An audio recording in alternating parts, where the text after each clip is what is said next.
Just a temporary setup for the next couple of videos. Won't be here that long. I feel like I'm changing places a lot lately, but I do promise you that there will be some consistency coming soon. And speaking of consistency, we have the Synthpop Scottish band CHVRCHES, who are very consistent in their synthpop journey, as every album so far has been very committed to this sound. And while at the time of the releases of some of their albums I wasn't that impressed, I have kind of gone back and realized that I was a bit harsh on some of their albums.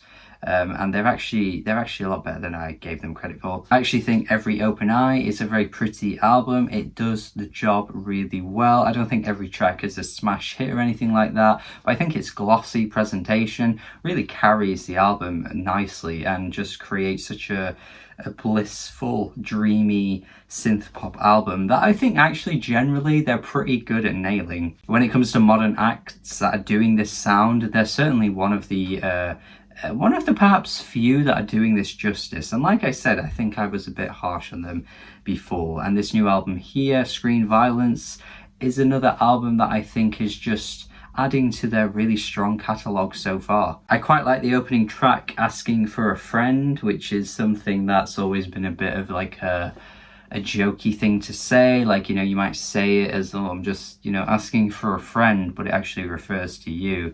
You know, I've got like, you know, this friend who's got thrush, bro. They got thrush, right?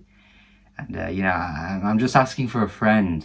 But like, you know, how do you fix that? You know, it's kind of itchy. It's itchy for them, not for me, just them. And this track is pretty revelationary, I guess you could call it, if that's even a way to describe it. Very open, very honest. She's obviously, you know, just pouring her heart out on this track.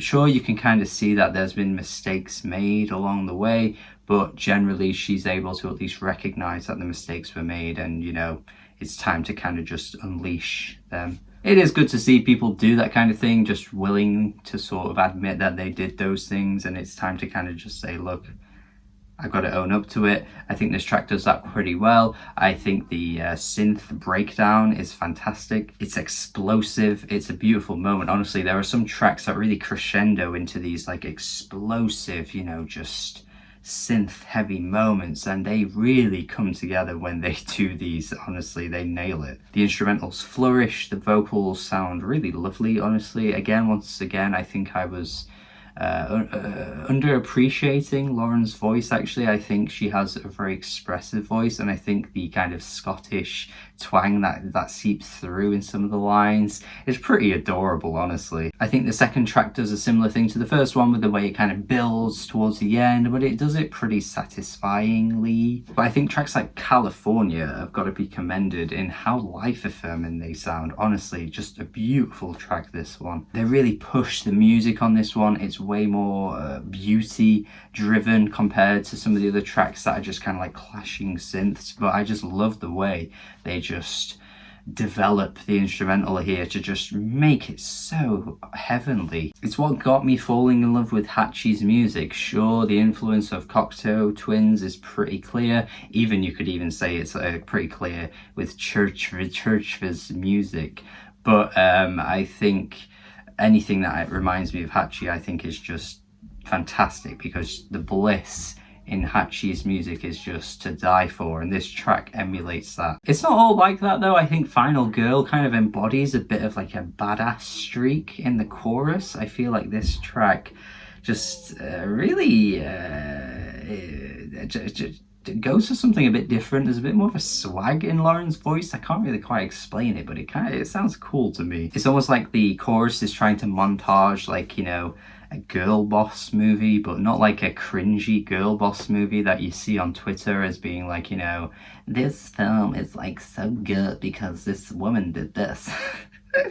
But like a good girl boss movie, you know, one of the good ones. How Not to Drown goes for something more atmospheric. I mean, you've got Robert Smith on this track who absolutely kills it and brings this dark undertone towards the end of the track. I think that part of the song has this spooky element to it that sounds great. They work well together as well. I think Robert Smith actually has managed to show that, like, you know, towards the later stages of his career, he can kind of bring out this different side to him and, you know, collaborate with different kinds of artists that you wouldn't necessarily expect. But Violent Delights is one of the most special moments, I think, in the career of CHVRCHES music, honestly.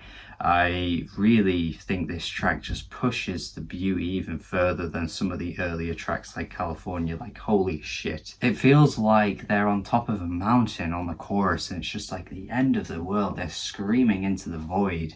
You know, there's a blizzard just attacking them as they're trying to scream out the last words, the last moments that they could ever, you know, imagine, because everything is just coming to an end. Honestly, just, it sounds great. That's the best way I can describe it. It just sounds like, you know, it had to be the big moment for them. I will say the album has some of its shortcomings coming towards the end, though.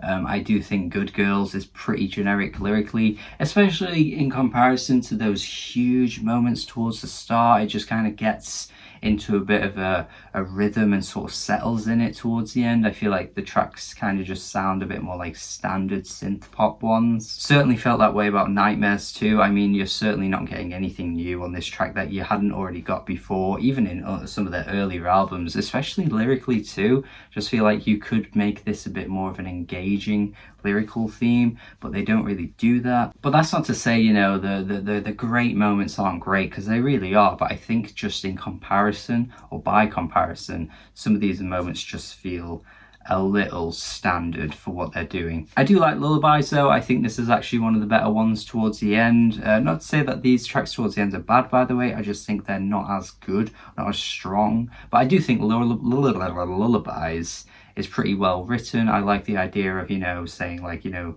even lullabies can't save you, because you've always been taught from pretty much day one that lullabies are, you know, pretty safe, soft tunes that can kind of put you to sleep and make you feel comfortable. But I like the line where she says, you know, even they can't save us. And I think overall this album is just really well put together. I mean, there's some really interesting lyrical themes across this thing. There's also some duds when it comes to the lyrical themes as well, but I think the sharp production is really the selling point, and Lauren's voice as well is glorious on so many of these tracks. They really nail it. Perhaps one of their best albums to date, honestly. I really enjoyed this, and I think it's certainly worth your time.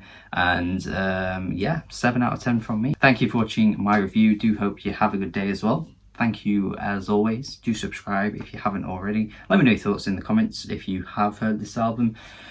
Do have a good day, and goodbye.